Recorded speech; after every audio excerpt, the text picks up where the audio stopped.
Nagbubukas ang eksena habang nakasakay si Barney sa kanyang motorsiklo na naghahanda para puntahan ang kanyang kaibigan.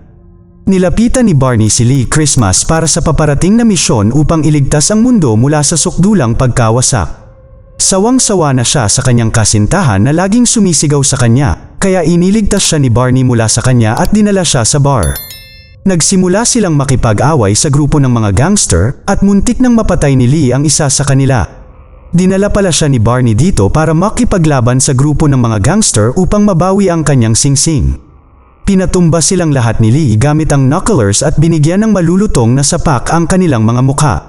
Nasa kanila na ang tagumpay hanggang sa pumasok ang isang malaking tao at binuhat siya sa ere. Binaliktad ni Barney ang sitwasyon gamit ang baril at inihagis siya sa likod ng bar.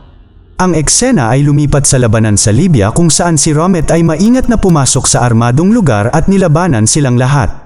Ang kanyang mahusay na mga galaw at paggamit ng kanyang armas ay nagbibigay daan sa kanya upang linisin ang kanyang landas. Gayun din, isinuot niya ang jacket at sombrero ng isang sundalo at nagawang utakan ang kanyang mga kaaway sa kanyang bagong anyo. Walang kahirap-hirap na pinabagsak niya ang lahat ng mga kaaway na humaharang sa kanyang landas. Itinapon din niya ang isa sa labas ng bintana at sinaksak ang isa gamit ang kanyang sandata. Sa kabilang banda, sina Lee at Barney ay bumalik sa kanilang kampo, suot ang kanilang mga uniforme, tinatanggap ang mga bagong miyembro ng koponan. Ang mga bagong kalahok ay si Marsh, Easy Day, at Galan. Lahat sila ay may pambihirang kakayahan at nakatakdang lumipat sa bagong target laban kina Romet at Ocelot na nagsisikap na nakawin ang nuclear powers mula sa Libya. Isinalaysay ni Marsh ang buong plano sa koponan, kasama ang larawan ni Romet, at ibinigay kay Barney ang misyon na dapat na matapos sa mabilis na panahon. Sa paglipat sa Libya, nagbabahagi sila ng ilang pag-uusap tungkol sa nakaraan. Sina Lee at Barney ang may pananagutan para sa flying mission. Ang iba ay nagpapalipas ng oras sa pamamagitan ng pagtulog o pagbabasa ng mga libro. Ginising sila ni Barney sa pamamagitan ng paghatak sa manibela papunta sa desyerto ng Libya. Sa Libya, hinostage ni Romet ang pamilya ng kinauukulan na alam ang lahat tungkol sa nuclear weapons. Pinagbantaan niya ito na babarilin ang kanyang asawa at ang kanyang nag-iisang anak na lalaki, si Adam. Ang in-charge sa lugar ay hindi makatiis kaya ibinigay niya ang code at nailigtas ang kanyang anak.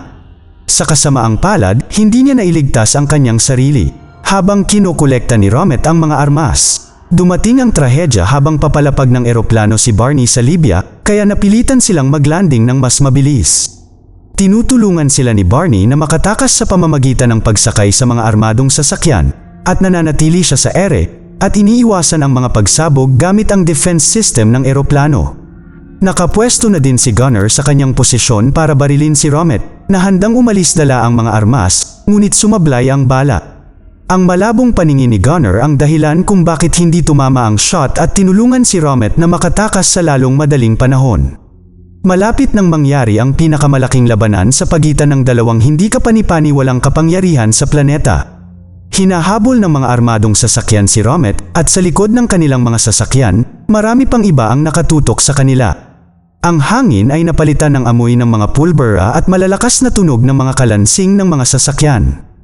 Parehong nagpapakita ng galing ang magkabilang koponan hanggang sa ipakita ni Lee ang kanyang itinatagong alas. Sinira niya ang mga sandata ng kalaban sa pamamagitan ng paghagis ng patalim at tumalon sa kanyang sasakyan. Binaril niya ang driver at pinalayas ang armadong lalaki sa sasakyan sa pamamagitan ng pagsuntok dito at pagtulak sa kanya palabas ng kotse. Nagawang kunin ni Galan ang kotse sa pamamagitan ng pagtapon sa driver nito at pagkatapos ay pinayagan si Lee na makapasok. Hindi rin nagpapaiwan si Toll Road at nagpakita rin ng galing sa pamamagitan ng paglalagay ng granada sa sasakyan ng kalaban at pinasabog ito. Tinutulungan sila ni Barney na subaybayan ang sasakyan ni Romet sa pamamagitan ng pagsubaybay sa mga direksyon sa pamamagitan ng eroplano. Pinipigilan ni Toll Road at Galan ang mga kaaway na makalapit sa pamamagitan ng pagpapaputok sa kanila ng mga baril.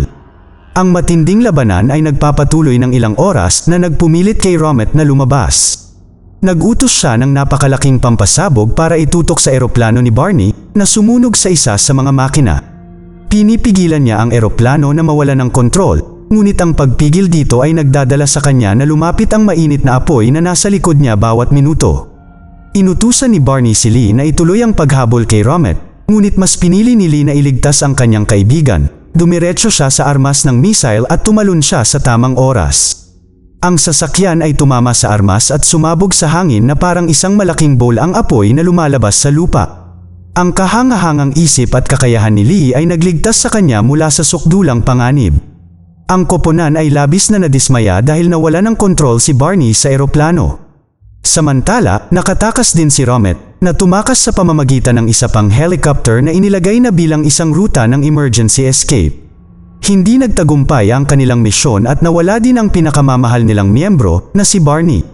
Kahit lumipas ang ilang araw, mahirap pa rin para sa kanila na kalimutan si Barney, lalo na para kay Lee. Ang malungkot na mga araw ay humihikayat sa kanila na ipagdasal siya, ngunit malugod din nilang tinatanggap ang isang kapalit sa lalong madaling panahon. Ipinakilala ni Marsh si Gina kapalit ng posisyon ni Barney na mamamahala sa misyon. Tinanggal ni Marsh si Lee sa koponan dahil hindi sumunod si Lee ayon sa plano at isinapanganib niya ang misyon para iligtas ang kaibigan at hinayaang makatakas si Romet. Si Lee ay hindi makapaniwala at tumanggi na tanggapin siya bilang kapalit. Ngunit wala siyang choice kaya umalis siya sa lugar sa kabila ng pagtanggal nila sa kanya sa koponan. Ang paglipat sa iba't ibang trabaho ay mas nagpapahirap para sa kanya. Binigyan niya ng malulutong na suntok ang isang matabang lalaki nang subukan niyang diktahan ang mga protocol sa trabaho. Wala siyang choice kundi tanggapin si Gina bilang kapalit ni Barney. May problema rin siya kay Gina dahil dati niya itong kasintahan. Gayunpaman, palihim siyang pumasok sa kanyang bahay upang bantayan siya, ngunit nahanap niya itong sinasalakay ang kanyang lugar. Narinig niya ang tungkol sa isang ahensya, ngunit hindi siya interesadong ibunyag ang lahat ng impormasyong gusto niya. Naging agresibo siya at nagsimula ng mapang-akit na away sa pagitan ng isa't isa. Ngunit sa kalaunan ay naging magkasintahan silang muli at nagbigay si Lee ng sandata sa kanya para sa kanyang kaligtasan. Ang araw kung kailan pupunta ang Expendables sa Asia ay naglalabas ng impormasyon tungkol sa kanilang kasalukuyang posisyon dahil inilagay ni Lee ang tracker sa sandata ni Gina at gustong malaman ang kanilang mga posisyon sa lahat ng oras. Ang misyon ay dapat na mangyari sa black site ng CIA sa isang lugar sa Asia kung saan ang koponan ay nasa sabik na makarating. Mayroon din silang bagong miyembro na nagngangalang Lash, isang magandang babae na may kulay abong buhok. Pagdating ni Lee sa Thailand, nagtanong siya sa mga tao sa lugar kung saan niya mahahanap si Daecha at dinala siya malapit sa isang daungan. Dito niya nakilala ang dating task force na si Daecha, dating kaibigan ni Barney, at nakilala rin ang singsing sa daliri ni Lee. Naging magka-partner sila ngayon at umaasa na magtulungan sila para ipaghiganti ang pagkawala ni Barney. Sa kabilang banda, tinulungan ni Marsh ang koponan na makilala si Fen Leong-bai at lahat ng tungkol sa plano ni Ocelot. Inihayag din na sina Ocelot at Romet ay nagpaplano na ipakilala ang World War III sa planeta na maaaring magresulta sa napakalaking pagkawasak. Gayun din, kailangan nilang hanapin at kilalanin si Ocelot na halos hindi mahulaan dahil wala pang nakakakita sa mastermind. Ang koponan ay nagpatuloy sa kanilang misyon at gayun din si Lee kasama si Daecha na nagbubunyag ng ilang hindi kapanipaniwalang katotohanan tungkol kay Ocelot. Ang koponan ay dumating sa kanilang mga posisyon na ganap na armado para sugurin ang butas ng kalaban. Gayunpaman, hindi nila alam na ito ay isang malaking bitag lang. Hindi nagtagal ay nagpakita ang mga kaaway at napilitan silang sumuko at pinusasan ng mga tauhan ni Romet si Marsh, ikinulong ang iba sa kanila sa isang silid. Gayunpaman, hindi nawawala ng pag-asa si Lee at naabot niya ang parehong barko sa tulong ni Daecha. Tinulungan siya ni Daecha dahil may utang na loob siya kay Barney, ngunit nababahala si Lee dahil hindi nagbabago ang posisyon ng Expendables, kaya't mabilis na kumilos si Lee at nagpatuloy na pumunta sa barko sa pamamagitan ng lubid. Ang pagsugod ng mag-isa sa lugar ng kaaway ay ang kanyang paboritong libangan ngunit hindi niya alam na maaari itong magdala ng isang tagasunod. Nilinlang niya ang tauhan ni Romet sa pamamagitan ng kanyang pagbibigay puri na pananalita na nagresulta sa pagsaksak sa kanya hanggang sa mamatay. Ipinakilala si Marsh kay Russo at ang video call ay nagpapakita na gagamitin nila si Marsh para sa isang exchange prisoner. Hinihiling niya na makuha si Fen Leong-bai kapalit ni Marsh, kung hindi nila may ibibigay ang kanilang kahilingan, tatapusin nila si Marsh. Samantala, ang sandata ni Gina ay nakakatulong kay Lee na mahanap ang kanilang lokasyon. Ang mga paraan ng pagpatay ni Lee ay tila hindi kapanipaniwala nang pumatay siya ng isa pang security man nang hindi man lang naglalabas ng kaunting tunog. Ang isang pagpatay ay humahantong sa isa pa at maraming pagkamatay. Malinis na ginagawa niya ang kanyang trabaho at pinipiga pa ang mga ito hanggang sa mamatay gamit ang kanyang kahangahangang sandata.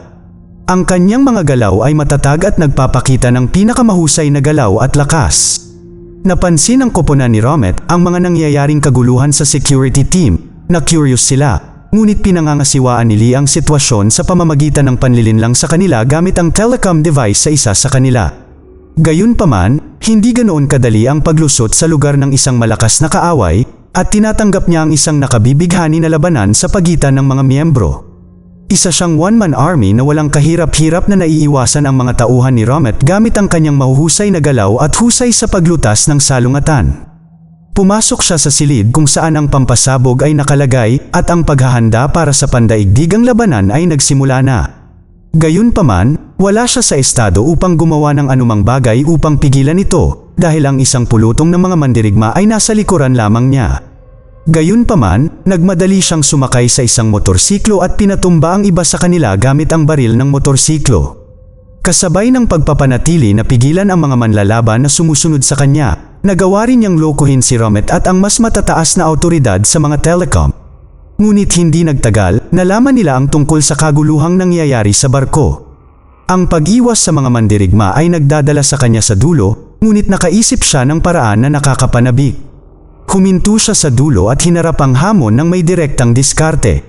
Nalampasan niya ang hamon sa pamamagitan ng pag-flip sa hangin at pagmamadali sa labas ng runway na iniwan ang manlalaban na bumangga sa metal na katawan. Ang pag-atake sa kanya ng mga kaaway ay hindi pa rin natatapos kaya napilitan siyang magtago. Sa kabutihang palad, dumating si Dacia sa tamang oras para iligtas siya. Ngayon, may partner na siya para labanan ang mga tauhan ni Romet. Pareho silang mahusay na naglalaro sa kanilang hindi kapani-paniwalang mga galaw.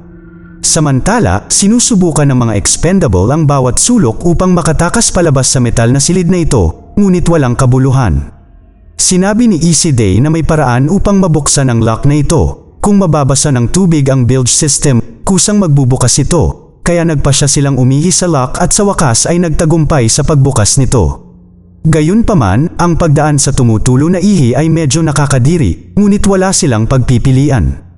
Ang expendables ay nakatakas dito, ngunit ang ilan sa mga tauhan ni Romet ay gumagala pa rin sa paligid na may mga dalang baril. Sa kabutihang palad, tinulungan ng tracker si Lee na mahanap sila at iligtas sila mula sa mga armadong lalaki. Ang kasanayan sa paggamit ni Dacia sa kanyang sandata ay ang pinakahuling pagtakas para sa kanila. Mainit at malugod ang kanilang reunion. At dinala sila ni Lee sa silid ng pampasabog na humahantong sa kanila sa isang huling ruta ng pagtakas. Gumawa sila ng isang pain sa labas ng barko upang makagambala sa kanilang atensyon. Ngunit hindi nila alam may nakalagay na pampasabog dito at patuloy na nagpapakita ng mga hindi kapani-paniwalang mga kasanayan sa pakikipaglaban.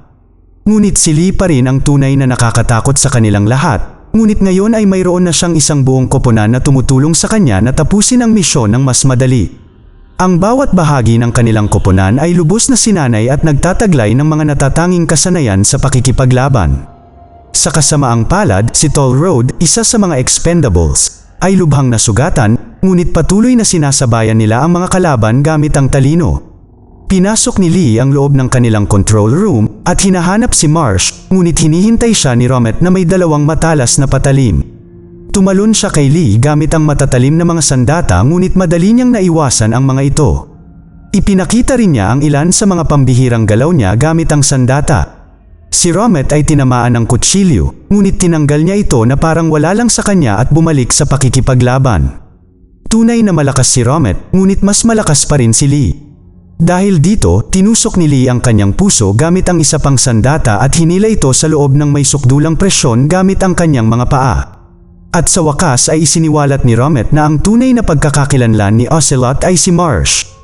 Pinaplano na niya ito nung una pa lang at kasangkot din sa plano para sa mga kita sa pananalapi.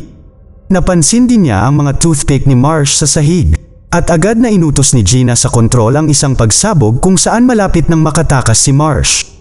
Tinatangay ng pagsabog ang ruta ng pagtakas ni Marsh na sinisira ang kanyang plano. Gayunpaman, nagawa niyang makatakas sa pagsabog at mailigtas ang kanyang buhay.